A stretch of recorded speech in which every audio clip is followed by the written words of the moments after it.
ओम नमो भगवते वासुदेवाय। ओम नमो भगवते वासुदेवाय। नारायणं नमस्कृत्यं नरं चैव नरोत्तमं नरं चैव नरोत्तमं देवीं सरस्वतीं व्यासं ततो जयमुदीरये। नष्टप्रायेषु अभद्रेषु नित्यं भागवत सेवया भगवति उत्तम श्लोके भक्तिर्भवति नैष्टिकी। ग्रंथराज श्रीमद्भागवतम की स्कंद 4 अध्याय 16 श्लोक संख्या 26। तत्र तत्र जहाँ जहाँ गिरः शब्द ताह ताह अनेक विविध इति इस प्रकार विश्रुत विक्रमः जिसके वीरता के कार्य दूर दूर तक विख्यात हो। श्रोष्यति सुनेगा। आत्म आश्रिता अपने विषय में। गाथा गीत आख्यान। पृथु राजा पृथु। पृथु पराक्रमः स्पष्टतः शक्तिमान। तत्र तत्र गिरस्तास्ता इति विश्रुत विक्रमः श्रोष्यत्यात्मा श्रिता गाथाः। पृथु पृथु पराक्रमः। इस प्रकार जब इस राजा के वीरतापूर्ण कार्य जनता के समक्ष आ जाएंगे तो यह राजा अपने विषय में तथा अपने अद्वितीय पराक्रमपूर्ण कार्यों के विषय में सदैव सुनेंगे। तात्पर्य अपने विषय में मिथ्या विज्ञापन करके तथाकथित ख्याति प्राप्त करना एक प्रकार का छल है। पृथु महाराज अपने पराक्रमी कार्यों के कारण जनता में विख्यात थे। उन्हें कृत्रिम रूप से आत्म विज्ञापन करने की आवश्यकता नहीं थी। किसी की वास्तविक ख्याति छिपाई नहीं जा सकती। तो महाराज पृथु के बारे में बताया गया कि लोग उनका गुणगान करेंगे और आगे चल के जब लोग गुणगान करेंगे तो महाराज पृथु क्या करते हैं? जब लोग महाराज पृथु का गुणगान करते हैं तो महाराज पृथु क्या करते हैं?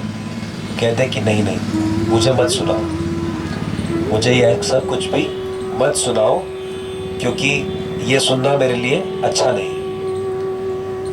तो ये उदाहरण प्रस्तुत करते हैं पृथु महाराज कि एक सभ्य व्यक्ति जो है, सभ्य व्यक्ति अपनी प्रशंसा सुनकर अहंकार से फूलता नहीं है, बल्कि वो प्रयास करता है कि उसके कानों में उसकी प्रशंसा ना पड़े और वो प्रयास करता है कि उसके कानों में उसके दोष सुनने को मिले ताकि वो अपने आप को और अच्छा कर सके। और हम सोचते हैं कि हमारे कानों में हमारे दोष ना पड़ जाए, कोई हमारी बुराई ना करे, कोई हमारी कमी ना निकाल दे, हमारे सब बढ़ाई करें। तो ये फर्क है असली सभ्य मनुष्य में और हम लोगों में। यह जो सभ्यता, जिस सभ्यता की हम बात करते हैं, जो वैदिक सभ्यता है, तो वैदिक सभ्यता कहती है सभ्य बनो, यानी कि अपने दोषों को देखो और उनका निवारण करो, अपने गुणों को ज़्यादा ध्यान मत दो। और इसी को सिखाने के लिए चैतन्य महाप्रभु आते हैं और अपने पार्षदों के साथ आते हैं। तो आज जो है गदाधर पंडित जी का आविर्भाव दिवस है। तो ये जो गदाधर पंडित है ये स्वयं श्रीमती राधा रानी है। और जब कृष्ण चैतन्य महाप्रभु बनकर आते हैं तो श्री कृष्ण चैतन्य प्रभु नित्यानंद श्री अद्वैत गदाधर श्रीवासादि गौर भक्तवृंद। तो ये जो गदाधर पंडित है ये श्रीमती राधा रानी यानी कि भगवान की शक्ति स्वरूप से आते हैं। और तो ये वाला पंचतत्व मंत्र सबको आता है, सभी लोग ये मंत्र बोल सकते हैं पीछे। पंचतत्वात्मकं कृष्णं भक्त रूप स्वरूपकं भक्त रूप स्वरूपकं भक्तावतारं भक्ताख्यं भक्ताकारं भक्ताख्यं नमामि भक्ति शक्तिकं नमामि भक्ति शक्तिकं पंचतत्वात्मकं कृष्णं। पंचतत्वात्मकं कृष्णं मतलब कि कृष्ण अपने आप को 5 रूपों में लेकर प्रकट होते हैं। भक्त रूप स्वरूपकम, भक्त रूप स्वरूपकं तो भक्त रूप यानी स्वयं चैतन्य महाप्रभु जो स्वयं कृष्ण है वो भक्त का रूप बना के आते हैं। फिर स्वरूपकम, स्वरूपकम यानी कि जो बलराम जी है वो नित्यानंद प्रभु बलराम जी का रूप लेके आते हैं और वो कृष्ण का ही स्वरूप है। कृष्ण और बलराम गौरांग नित्यानंद प्रभु एक ही है, एक जैसे ही है, बस काले गोरे का भेद है कृष्ण बलराम में। और नित्यानंद और महाप्रभु में तो वो भेद नहीं है। और फिर भक्त अवतारम, तो भक्त अवतार यानी कि जो अद्वैत आचार्य हैं वो अवतार लेते हैं और महाविष्णु है तो वो भक्त अवतार। और भक्त आख्यम, भक्त आख्यम यानी कि भगवान की जो शक्ति है वो भक्त के रूप में आती है। तो ये कौन है? ये गदाधर पंडित है। और गदाधर पंडित इतने महाप्रभु के निकट है कि बचपन से ही उनके निकट रहे। तो जब चैतन्य महाप्रभु बचपन में खेलते थे तो भी गदाधर पंडित उनके साथ खेलते थे। जब विद्या पढ़ने गए तो भी साथ में पढ़ाई करते थे। लेकिन गदाधर पंडित और महाप्रभु में एक फर्क था कि वो गदाधर पंडित शुरू से ही भक्ति वाले थे और चैतन्य महाप्रभु शुरू से भक्ति का प्रदर्शन उन्होंने नहीं किया। तो एक समय ऐसा आया कि चैतन्य महाप्रभु अपने जब विद्या लीला कर रहे थे तो विद्या की लीला में कुछ भक्तों के साथ वाद विवाद करते रहते थे, भक्तों को ज्ञान के पीछे घुमा घुमा के। तो कई बार भक्त लोग उनसे, तो कुछ समय के लिए गदाधर पंडित भी ऐसा उनसे इतनी नज़दीकी नहीं रही। लेकिन फिर जब चैतन्य महाप्रभु ने ये लीला समाप्त करके भक्ति लीला प्रारंभ की तो फिर से वो उनके निकट आ गए और हमेशा साथ रहते थे। शची माता कहती थी कि गदाधर तुम निमाई का ध्यान रखो क्योंकि ये पागल है। चैतन्य महाप्रभु जब आवेश में आ जाते थे तो वो उनको पता नहीं लगता था क्या कर रहे हैं। तो कभी कभी रात भर सो रहे हैं, कभी कुछ है, कभी ऐसा लग रहा है कि शरीर में वात दोष है, कुछ समझ नहीं आता था। तो शची माता ने इसलिए गदाधर पंडित को विशेष रूप से कहा कि आप हमेशा महाप्रभु के साथ रहो। और इसीलिए गदाधर पंडित हमेशा महाप्रभु के साथ रहे और बहुत सारी सुंदर सुंदर लीलाएं दोनों की आपस में। जैसे एक बार महाप्रभु ढूंढ रहे थे विहल होके, कहाँ है कृष्ण, कहाँ है कृष्ण, कहाँ है। तो चैतन्य महाप्रभु को जब आवेश आता था तो वो उनको कुछ समझ नहीं आता था। एक बार जगन्नाथपुरी में भी आवेश आया। कैसे आया कि एक स्त्री जो थी वो गीत गोविंद गा रही थी। अब जब उन्होंने सुना तो भगवान का कीर्तन सुनते ही वो तो आनंद में आ जाते थे और जो गा रहा होता था उसको पकड़ के आलिंगन कर लेते थे। अब चैतन्य महाप्रभु सन्यासी हैं तो उन्हें तो आलिंगन नहीं करना चाहिए, लेकिन वो आवेश में आ चुके थे तो भागे आलिंगन करने और पीछे से उनके सेवकों ने कस के पकड़ लिया, गोविंद ने पकड़ लिया। तो कस के इतनी ज़ोर से पकड़े रखा, महाप्रभु भी शक्तिशाली और लेकिन उसने और बड़ी मुश्किल से। तो जब महाप्रभु का आवेश शांत हुआ, होश आया, तो उन्होंने देखा कि अरे गोविंद तुमने मुझे पकड़ा क्यों आए। तो उसने बताया कि आप स्त्री का आलिंगन करने जा रहे थे, आज तुमने मेरे प्राण बचा लिए, क्योंकि अगर मैं कर लेता तो मैं तो प्राण ही छोड़ देता। तो महाप्रभु को जब आवेश आता था तो कुछ समझ नहीं आता था, तो ढूंढ रहे थे कहाँ है कृष्ण, कहाँ है कृष्ण। तो गदाधर पंडित ने बोला कि अरे आप बाहर क्यों ढूंढ रहे हो, अंदर ही हैं, आपके हृदय के अंदर है। तो महाप्रभु ने कहा अच्छा अंदर है, कहाँ है कहाँ है, ऐसे खींचने लगी, कहाँ है, मेरे अंदर है, तो अंदर से शायद बाहर आ जाओ। तो फिर गदाधर पंडित ने देखा कि ये तो उल्टा पड़ गया, तो फिर उन्होंने रोका कि नहीं नहीं प्रभु, कुछ और युक्ति लाई कि वो आएंगे, अभी आप किसी तरह से उनको संभालो।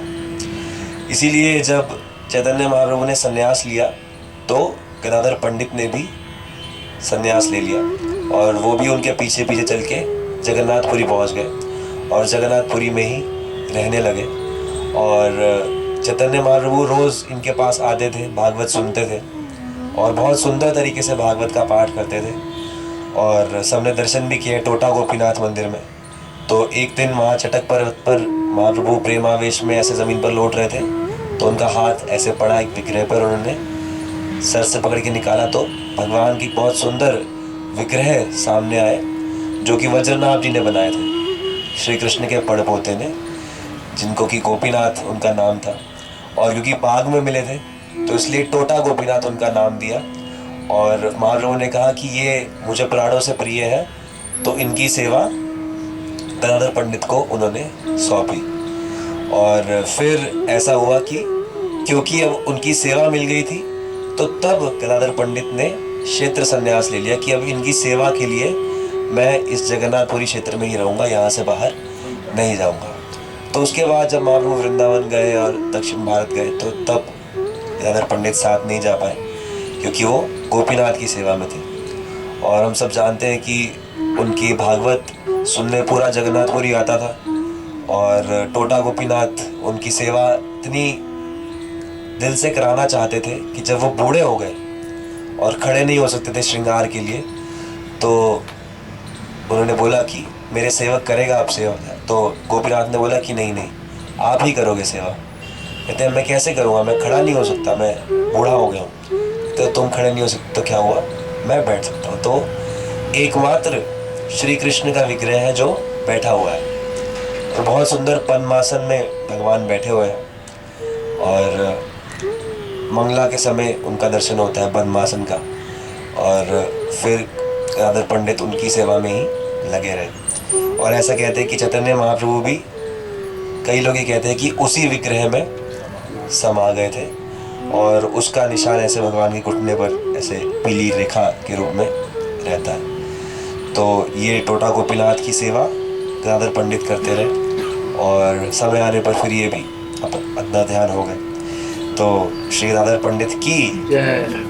तो आज हम इनके बारे में और पढ़ सुन सकते हैं। और गदाधर पंडित जो थे सन्यासी थे, सन्यासी हो गए।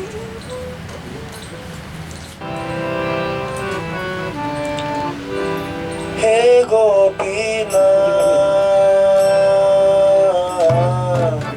हे गोपीनाथ,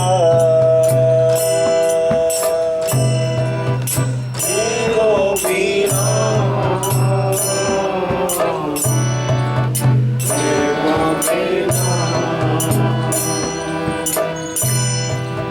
हे गोपीनाथ, हे गोपीनाथ, हे गोपीनाथ, हे गोपीनाथ, मम निवेदन शृणु, विषयी दुर्जन सदा कामरत, किछु नाही मोर गुण। मम निवेदन शृणु, विषयी दुर्जन सदा कामरत, किछु नाही मोर गुण। अमर भरोसा तुमर चरण नाइनो शरण, तुमर किंकर आमी। अमर भरोसा तुमर चरण नाइनो शरण, तुमर किंकर आमी। हे गोपीनाथ,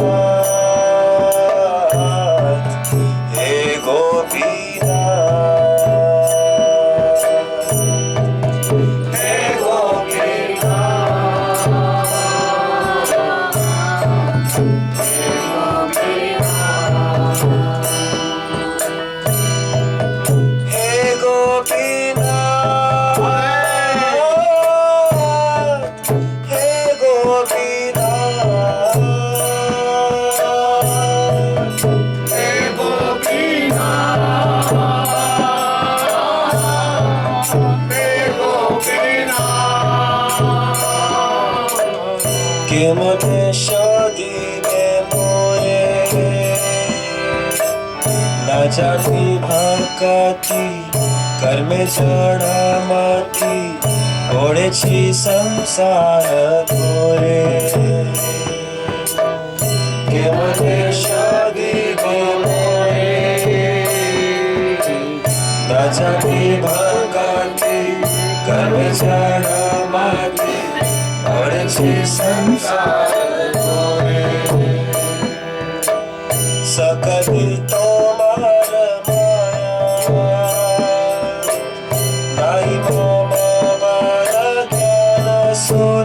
माला स्वाधीन नाही काया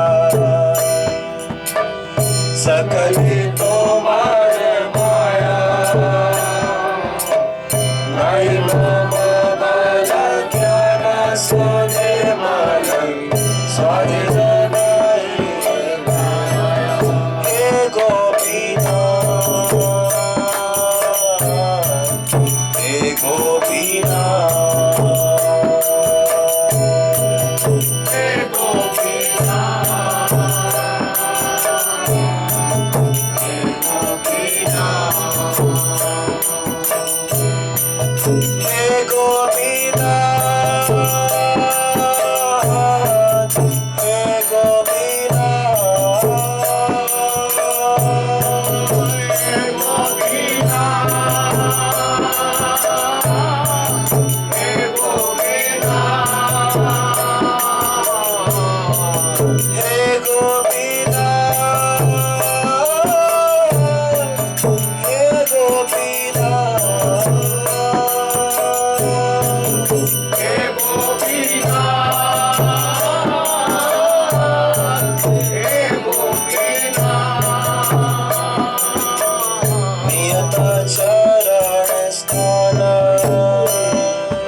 कांदिया कांदिया करो हे करुणा दान नियत चरण स्थान मांगे पामाया कांदिया कांदिया करुणा दान तुमी तो सकली तारी ते तोमार शक्ति के अच्छे पापी तुम्हें तो सकले मारा दुर्जन तारी ते तोमार शक्ति के अच्छे पापी हे गोपीनाथ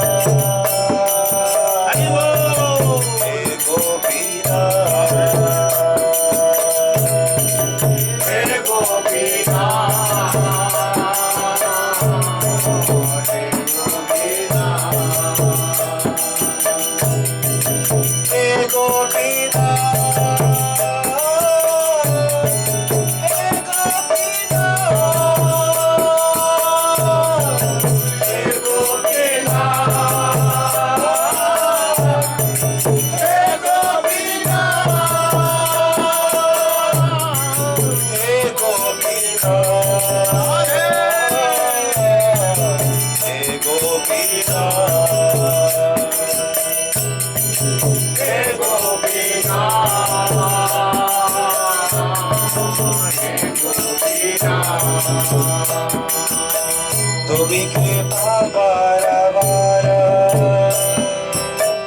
जीवन कारणे आसिया प्रपंचे हिला कैले सो विस्तार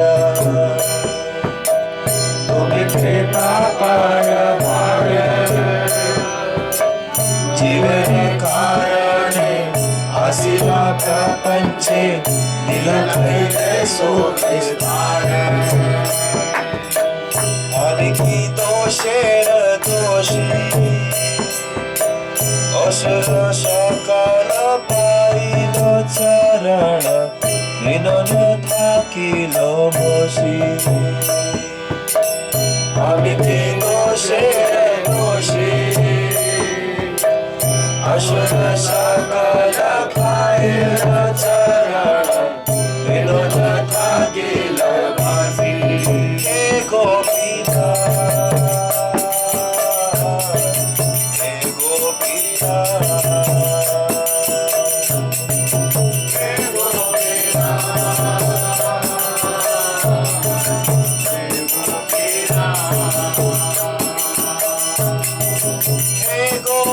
Hey,